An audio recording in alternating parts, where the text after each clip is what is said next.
Bueno, muchas gracias a todos por venir a esta que es la última sesión del semestre del Seminario de Estudiantes.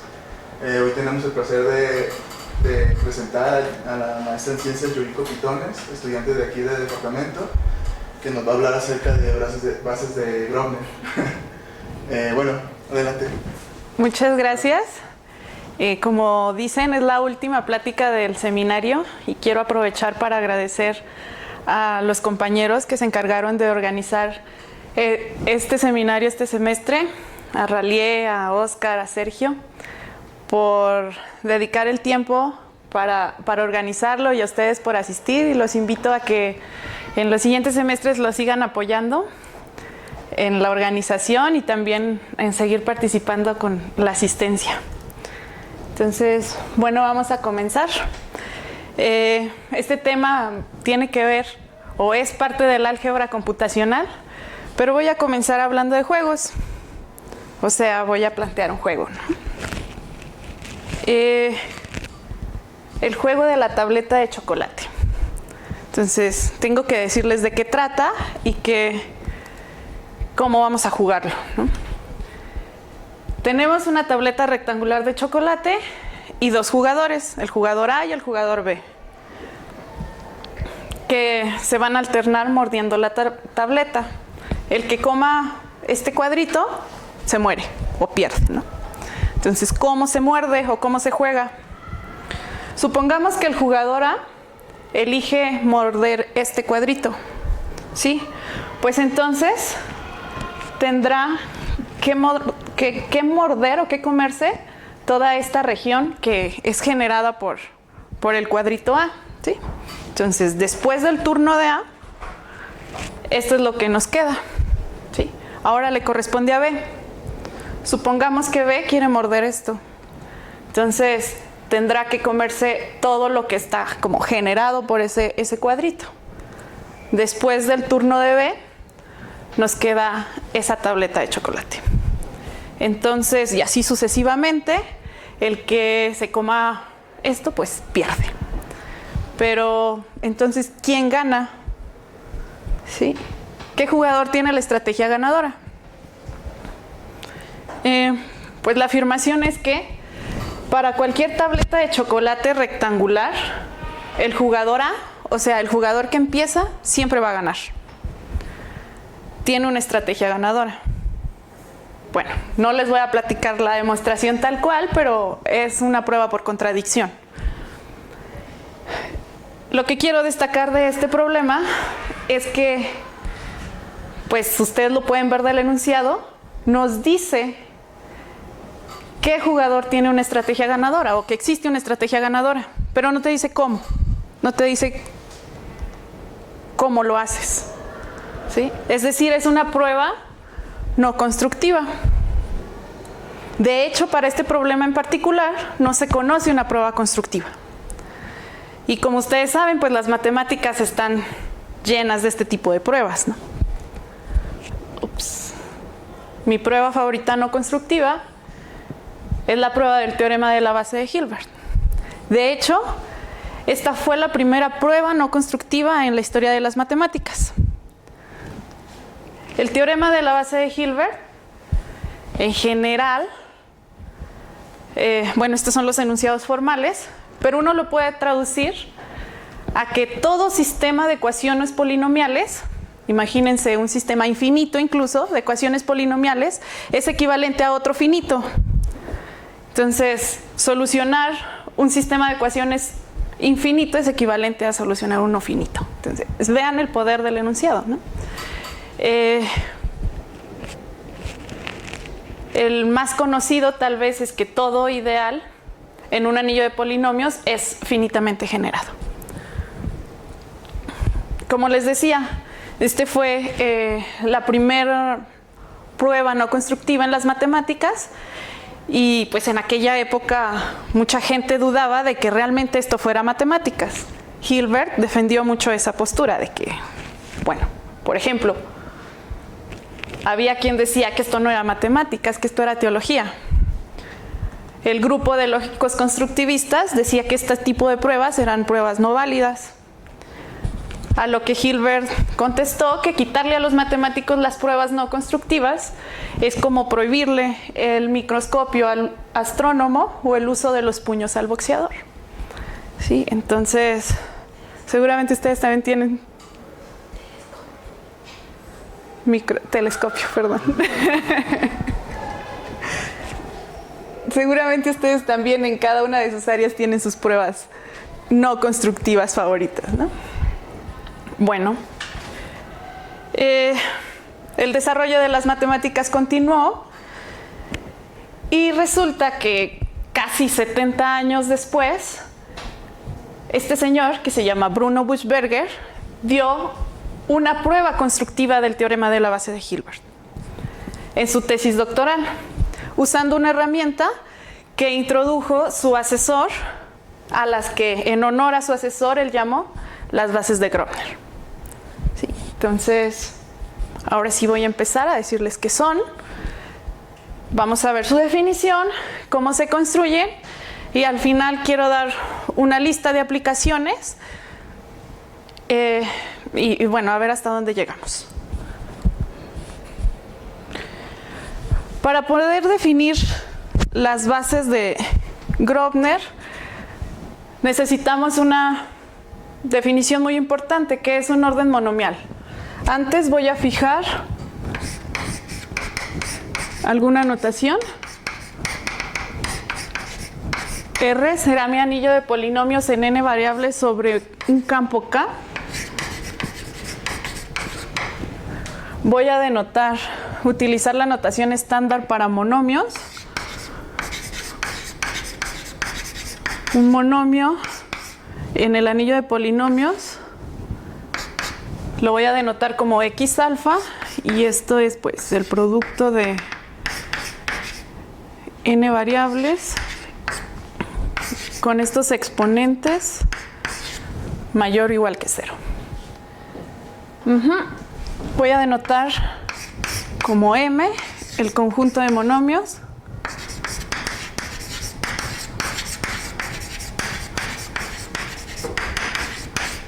BR, y aquí voy a definir el siguiente orden. Un orden monomial será un orden total en este conjunto que además satisface una propiedad como multiplicativa. Entonces, si un monomio es menor o igual a otro, entonces, de hecho esto lo podemos escribir así: si X alfa es menor o igual a X beta, si ustedes multiplican por un X gamma, X gamma, entonces, bueno, esto es X alfa más gamma, será X beta más gamma. Ay, qué feo. Sí, entonces satisface una regla de multiplicación en los exponentes. Estos alfa, beta y gamma son vectores en los naturales, incluyendo el 0, ¿no? Por esta razón, porque estamos pensando que pueden ser 0 algunos exponentes. Bueno, ok. Por ejemplo, el orden lexicográfico. Fíjense, aquí es el orden donde la última variable es la más chiquita, y entonces decimos que un monomio es menor o igual a otro si su vector exponente coincide, o la primera entrada no es 0 de izquierda a derecha de beta menos alfa es positiva. Por ejemplo, tenemos esos monomios.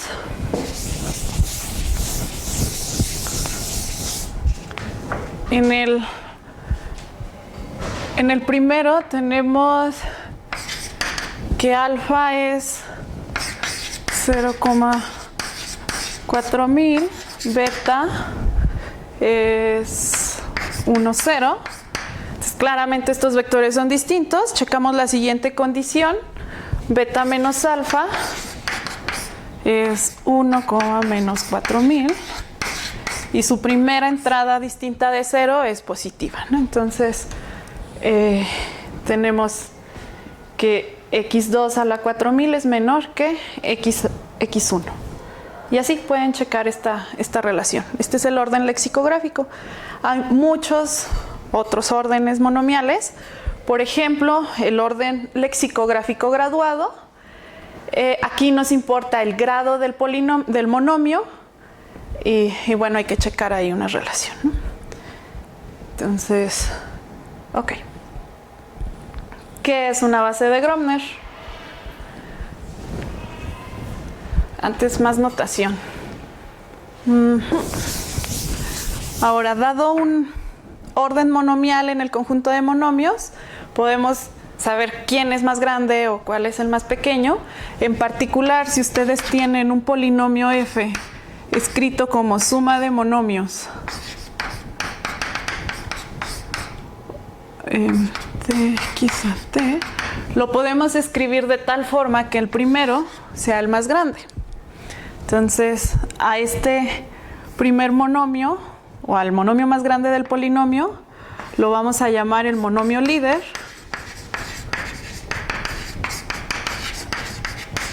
De f, y su notación será Lm de f. En este caso es el x a 1.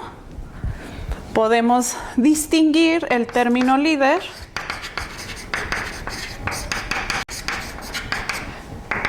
su notación es LT, o sea, es completo. Su término es con su coeficiente, el coeficiente líder,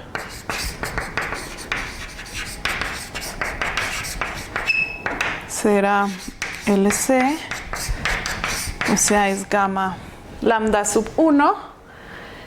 Y entonces, dado un ideal, en el anillo de polinomios podemos definir su ideal inicial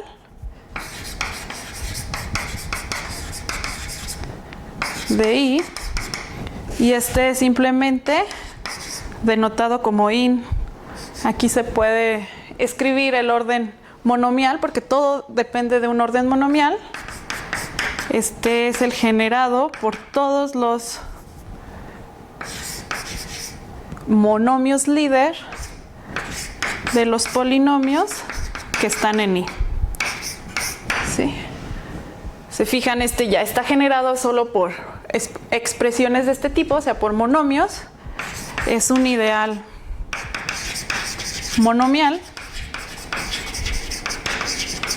Y entonces, usando estas definiciones, una base de Grobner será un subconjunto de polinomios en el ideal, de tal forma que el ideal, el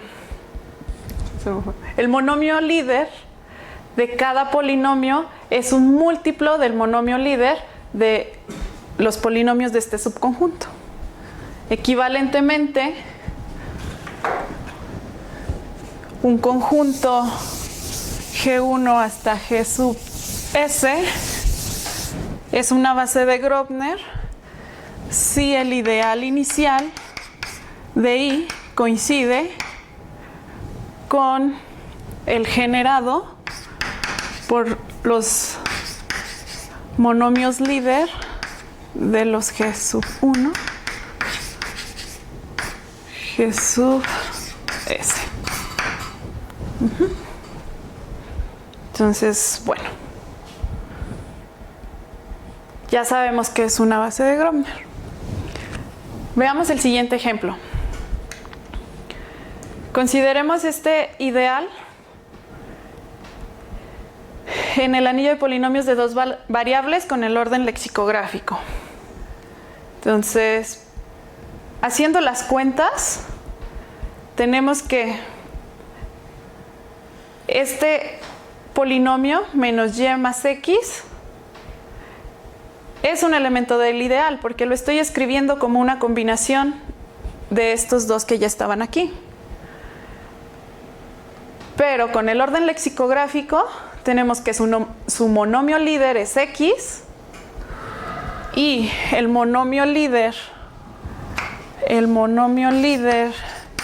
de xy menos 1 Esto es XY y el monomio líder de Y cuadrada menos 1 es Y cuadrada. Entonces, este monomio líder, que es X, no es múltiplo de ninguno de estos dos, ¿no? Entonces, en particular, este conjunto no es una base de Grobner para ahí, ¿no? Entonces, algo me falta, ¿no? Que vamos a ver qué necesito para completar una base de Grobner o cómo construir una base de Grobner. Ok. Entonces, de hecho, esto fue el algoritmo el algoritmo de Buchberger es el procedimiento que utilizó Buchberger para probar el teorema de la base de Hilbert. ¿Sí? Y lo primero que vamos a ver es cómo dividir polinomios. Ok, entonces queremos generalizar el algoritmo de la división que conocemos para polinomios, lo que aprendimos en la secundaria. ¿Sí? Ahora queremos dividir un polinomio por un conjunto de polinomios. Todo esto siempre respecto a un orden monomial. ¿Qué significa esto? Queremos encontrar cocientes y residuos, de tal forma que el polinomio f lo podamos escribir como esta suma, donde los q son los cocientes, los g son estos polinomios por los que estoy dividiendo, y un residuo. El residuo puede ser 0, debe de cumplir que es 0 o ninguno de sus monomios aparece en R. Ninguno de los monomios que aparece en R es múltiplo de los líder de estos polinomios. ¿Sí? Aquí podemos ya distinguir una aplicación. Las voy a enumerar más adelante. Entonces esta sería como mi aplicación 0. Fíjense que si este conjunto son los generadores de un ideal, cuando yo hago este procedimiento, ahora vamos a ver cómo, siempre que el residuo sea 0, yo estoy escribiendo a este polinomio f como una combinación de los g's, ¿no? Entonces, eso me está diciendo que en particular, cuando el residuo es 0, el polinomio f está en el generado por estos.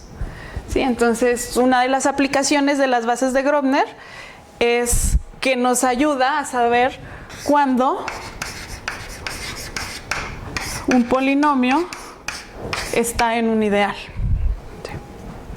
Entonces, vamos a ver cómo se divide. Vamos a dividir este polinomio entre estos dos. Lo primero que hay que... Déjenme ver mis notas. Ajá. Uy, ya no sé. Voy a denotar como G1, el primer polinomio, XY menos 1, G2, Y cuadrada menos 1. Entonces, el primer paso es, dado un orden monomial, fijarse quiénes son los monomios líder. En este caso, es el orden lexicográfico, ya lo habíamos dicho antes. El líder de G1 es XY y el líder de G2 es Y cuadrada. El líder de F será X cuadrada Y. Entonces queremos dividir y la división se hace de la siguiente forma. Te tomas el primer polinomio y entonces divides a F entre el monomio líder del primer polinomio, tal cual lo hacíamos en la secundaria. ¿Sí? Se toman entonces, bueno, es X por XY, te da X cuadrada Y, le cambias el signo. X por menos 1, X, le cambias el signo, haces las cuentitas, obtienes otro polinomio, este es un monomio líder, lo divides entre el monomio líder de este polinomio y otra vez, ¿no? va a llegar un momento en el que obtienes un polinomio de tal forma que su monomio líder ya no puede ser dividido por el líder de este.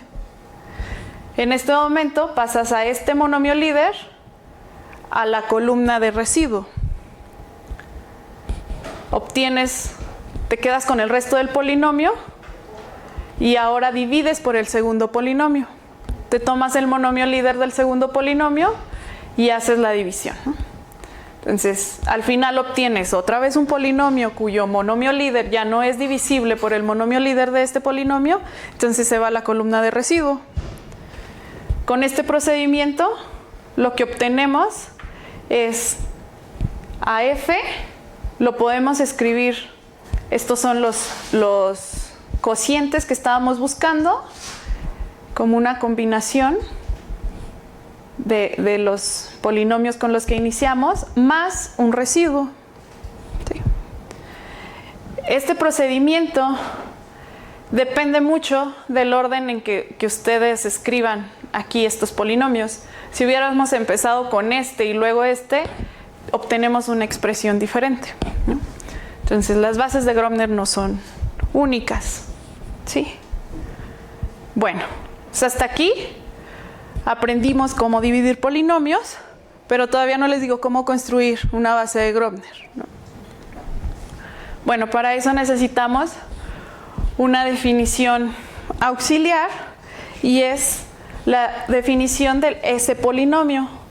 Dado dos polinomios, definimos el S polinomio de f y g como esta expresión. Si quieren, no hagan mucho caso. Lo interesante es que, dado un conjunto, nosotros queremos determinar si es base de Grobner o no.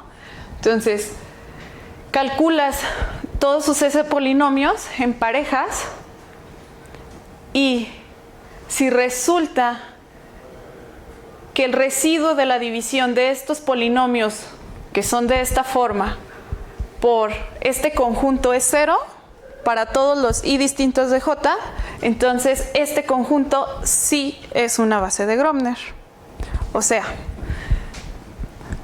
se toman ustedes un subconjunto de polinomios del ideal. Recuerdan que nosotros partíamos con estos ideales, perdón, con estos polinomios.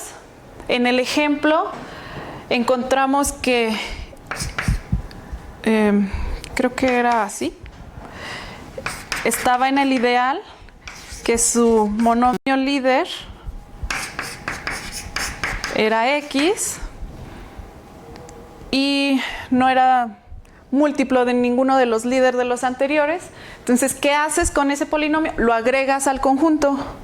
Entonces, ahora tu conjunto sería xy menos 1, y cuadrada menos 1, y este nuevo que encontraste, y aplicas otra vez este procedimiento. Calculas los S polinomios a pares. Si sus residuos bajo la división es 0, entonces este conjunto ya es una base de Grobner. Y si no, pues agregas el que te quedó y así sucesivamente. ¿Sí? Entonces, este proceso es finito y así es como se construye una base de Grobner. Ok. Entonces, ¿para qué se usan? Ay, pues dime. Tenemos varias aplicaciones. Bueno, ya les mencioné una. Nos sirven para determinar cuando un polinomio está en un ideal. La siguiente es la eliminación de variables. Y el problema es el siguiente. ¿Cómo determinar de manera efectiva un sistema de generadores de un ideal pero que solo tenga como variables, no todas, sino un subconjunto de variables a partir de un sistema de generadores de i?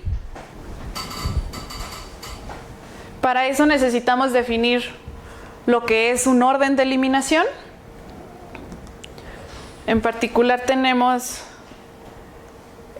bueno, este resultado no tiene mucha importancia, pero el teorema es el siguiente.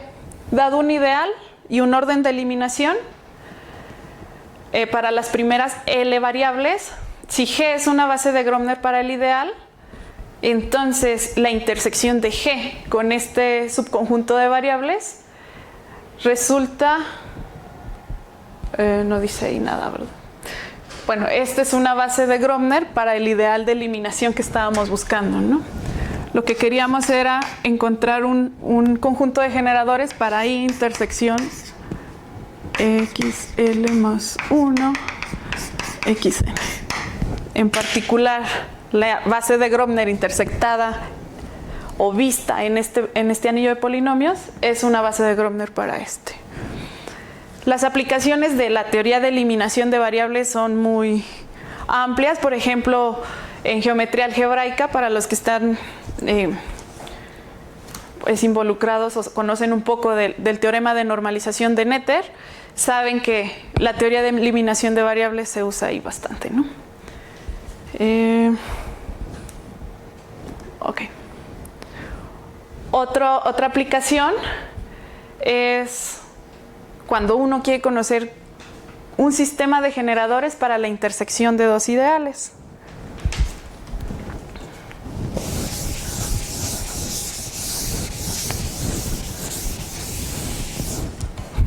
Aquí el procedimiento es el siguiente.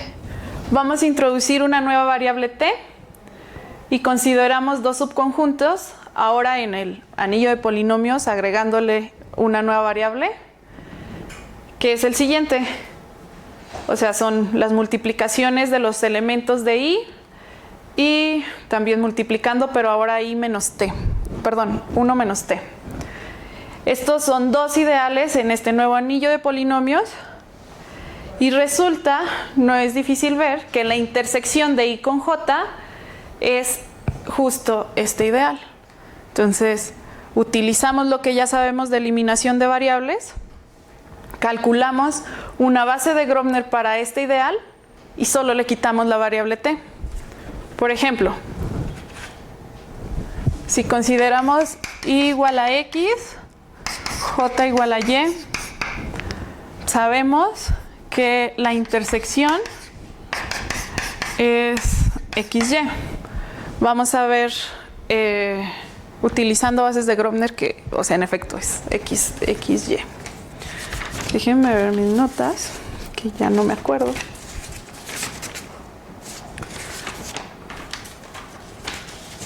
Creo que no lo escribí.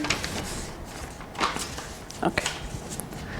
Entonces, vamos a considerar esos subconjuntos de i menos j. Ahora este será un ideal en txy y de hecho será l x y menos t y. Y entonces queremos calcular una base de Grobner para L y resulta que la base de Grobner es tx y menos ty xy. Eliminación de variables, lo único que te dice es pues quita las que no quieres y entonces xy es una base de Grobner para la intersección, ¿no? Entonces, bueno.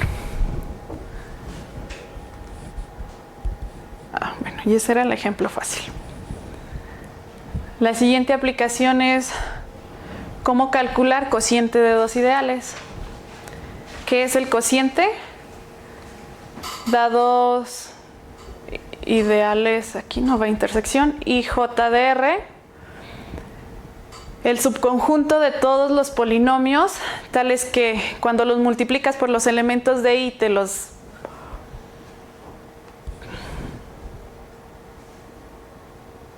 ahí sí.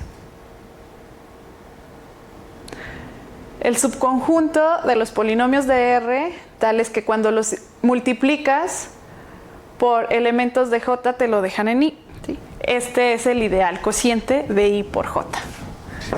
Entonces, aquí otra vez queremos calcular sistemas de generadores para este ideal.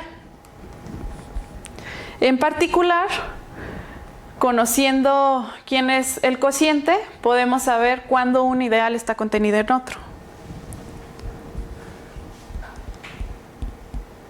Entonces, ¿cómo construyes el cociente de dos ideales? Dado un sistema de generadores para uno, resulta que el cociente de I con J, J ahora está generado por estos, es la intersección del cociente de I con cada uno de los generadores. Entonces, el problema se reduce a calcular cociente de un ideal con un ideal principal. Sí, entonces calculamos la intersección, ¿no? Y otra vez usamos lo que ya vimos anteriormente. ¿Pero tiene que ser nada más conjunto de generadores o tiene que ser una base de Grobner para que funcione? Con un conjunto de generadores. Esto se satisface en general. Sí.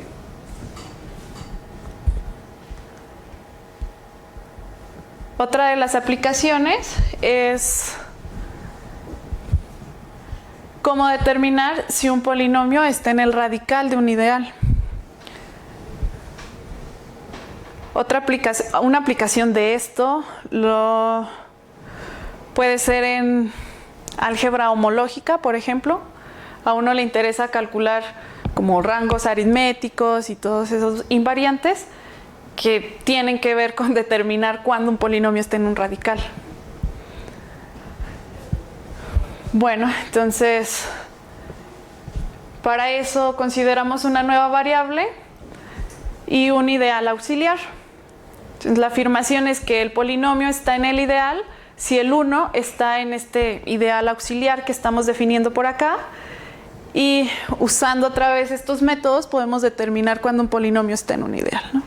Entonces, si sabemos que el 1 está, el polinomio f está en el radical de este.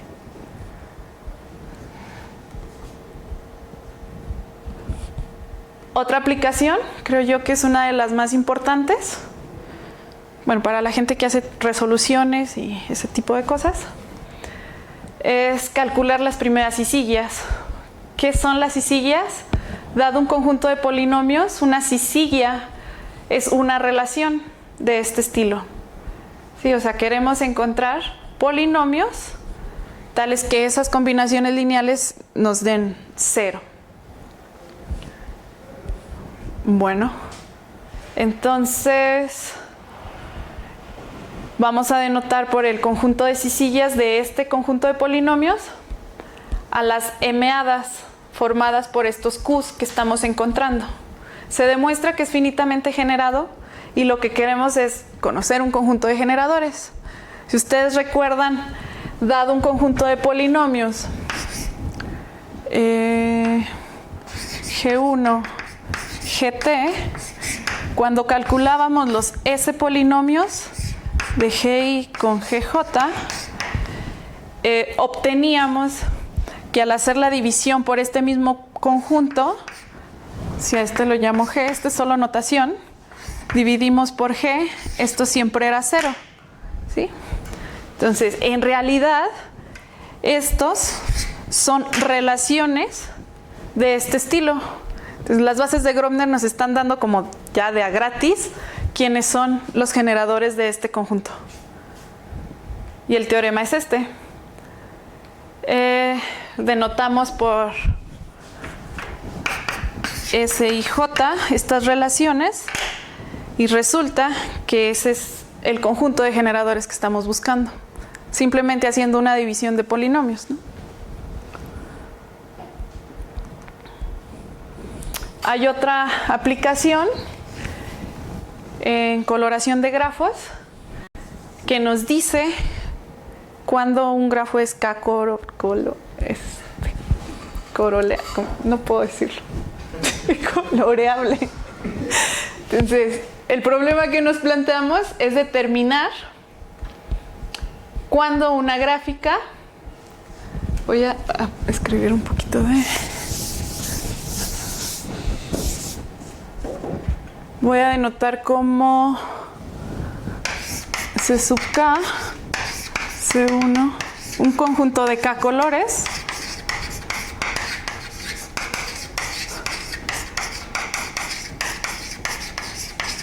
y entonces podemos colorear el grafo con estos K colores. Sí se puede definir una aplicación entre los vértices de la gráfica y este conjunto de colores, de tal forma que para cada arista tengamos que esta imagen es distinta, ¿no?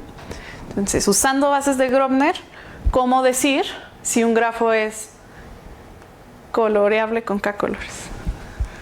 O bien, otro problema es, dado un grafo que se puede colorear con K colores, determinar si existe una única manera. Tenemos que interpretar algebraicamente este problema. Aquí es xi a la k menos 1. Entonces, consideramos este ideal. Se construye de una forma un poco técnica que no voy a mencionar, pero entonces el teorema es el siguiente. Podemos colorear a G con K colores si la variedad de este ideal es distinta del vacío, o bien si el ideal es 1, o esto quiere decir que 1 es una base de Grobner reducida en particular respecto de cualquier orden monomial. Y el segundo problema lo respondemos con este teorema. Entonces, lo coloreamos de manera única si la dimensión del anillo cociente es K factorial, como un K espacio vectorial,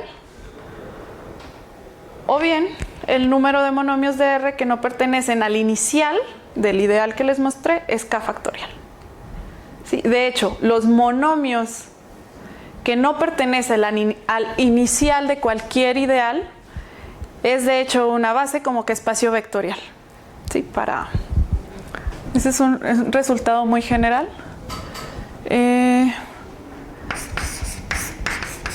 Una base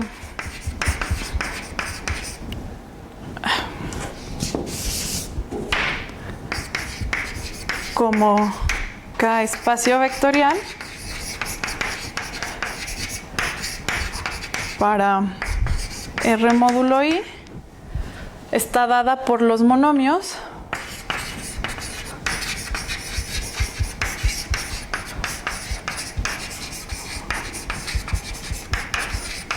que no están en el inicial de I. Este conjunto se llama de hecho el footprint o huella del ideal. Huella de I.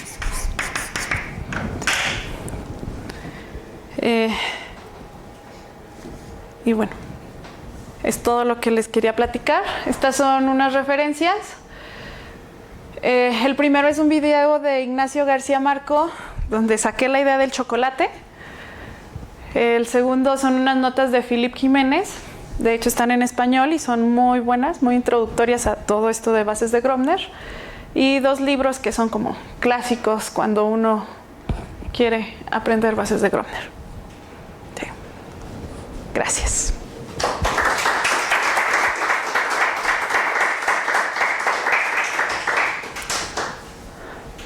¿Preguntas? En la lámina anterior, ¿Está? para los resultados estos, ¿importa quién es K o tiene que ser algebraicamente cerrado? Es algebraicamente cerrado. Ah, ya con eso. Sí.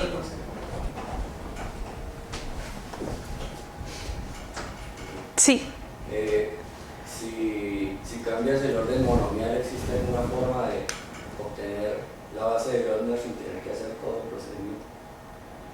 O sea, tú ya tienes una base de Grobner con un Orden monomial. Cambias el orden y existe una forma de irme a la nueva base sin tener que hacer todo el procedimiento.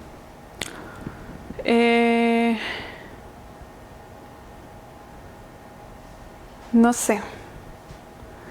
O sea, eso tendría que ver si existe alguna correspondencia entre órdenes monomiales.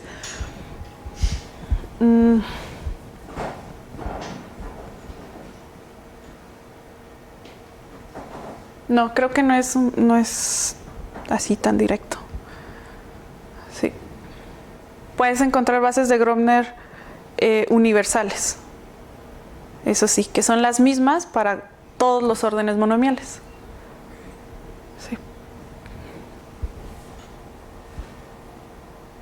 ¿Alguna otra pregunta?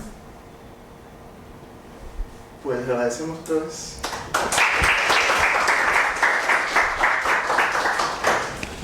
Estoy yo. Mi constancia. Gracias. Muchas gracias.